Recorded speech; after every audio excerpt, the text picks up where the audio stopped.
All right, good morning, guys and gals.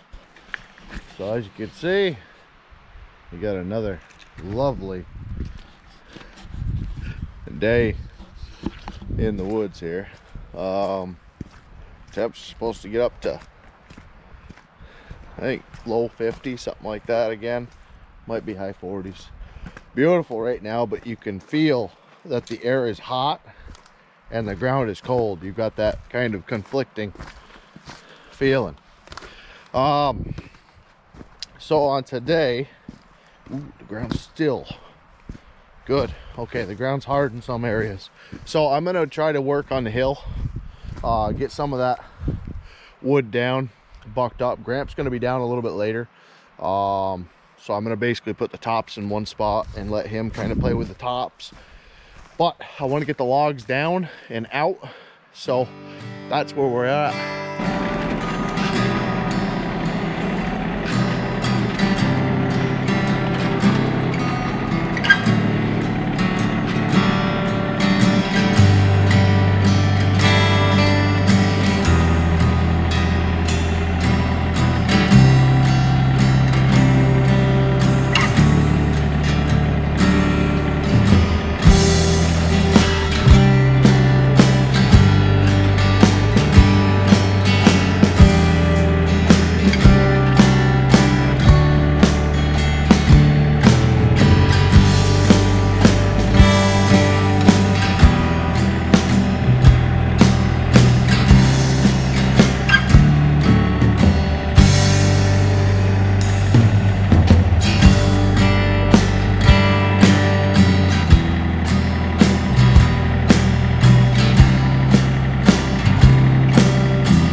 So I got some logs down.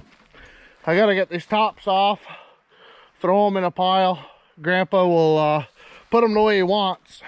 We got a very small log deck so far. We got I think there's four or 8 pieces left up there. Nonetheless, but it's actually a good time because I've been straight pretty much hard maple most of the winter. So what I did want to show, and correct me if I'm wrong, but the gentleman that I was logging with, the loader man, he gave me a way to look at the butt end versus the rest of the tree. But I've kind of learned with the older trees, it's harder for me to determine, but when they're young, the soft maples, smooth, really smooth, greenish. The butt, you can see how white it is. Same thing here, soft maple, soft maple, soft maple. And you start to see here, we're getting dark. So this one, I'm gonna say is still soft maple. Maybe it's got more moisture. This is gonna be hard maple. You can see by the bark. The older the soft maple gets, you start getting into this bark as well. So that's where it starts getting weird until you cut the butt end. But you can see the white, yellow. So it turns a reddish, pinkish, something like that. This one's a really good one. This one's not wet. This has been sitting here for a very long time. See what this end looks like. It's still pretty white there. White. That's popple. But I'll show you the logs we've got out front here, because you can really see even these were cut before wintertime and they're white. That's what our soft maple looks like after it's been down for a while. I wish, if I got a chunk of hard or soft maple here, I'd like to put a little piece next to it for you guys to kind of see the way I determine it. Not to mention the way it splits. Soft maple, you could probably do it with a hammer and punch. It just is straight grain generally. But you can see here, ash, nice and white. And that's basically what a soft maple will appear as after it had been cut. But you start to see that pink, almost salmonish color, dark. That's what hard maple does. So I did get a comment about that, and like I said, this is something that I've struggled with forever. Maple's where it gets a little bit crazy, because you get into sugar maple, which I believe is just a it's either a soft or hard. But then you got rock maple. There's piles of them. Same thing with the box alder. Oh, it's my camera. Like this right here, this is one of them box alders. It doesn't do anything, it just basically grows and rots. But when you look at the when you actually look at it when it's cut, I don't know if I've got any here or not.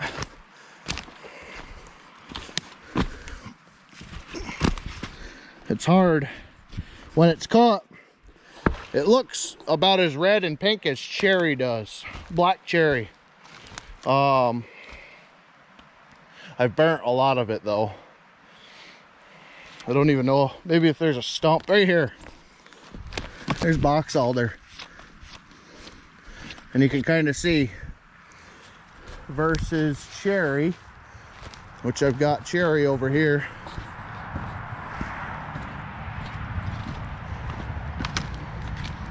Another box alder.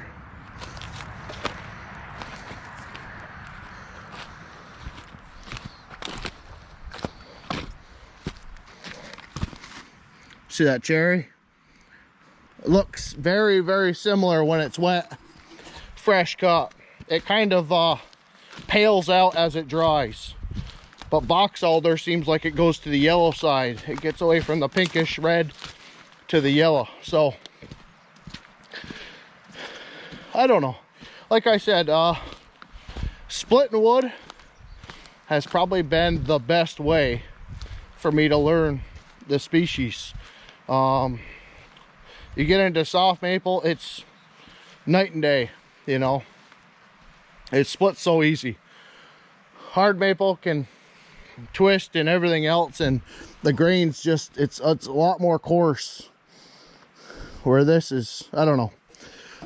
So that's my take on it. And we do have a lot of different species here as far as hardwoods go. Most of them I'm not the best with, but I am learning. And you can kind of see here out of this pile, see how bright white them two are? That's soft maple, where the one next to it and below it is hard maple. Hard maple, hard maple, hard maple, hard maple. So looking at it from the butt end is a lot easier. Where looking at the bark, you know, it can kind of go different. It's like these here.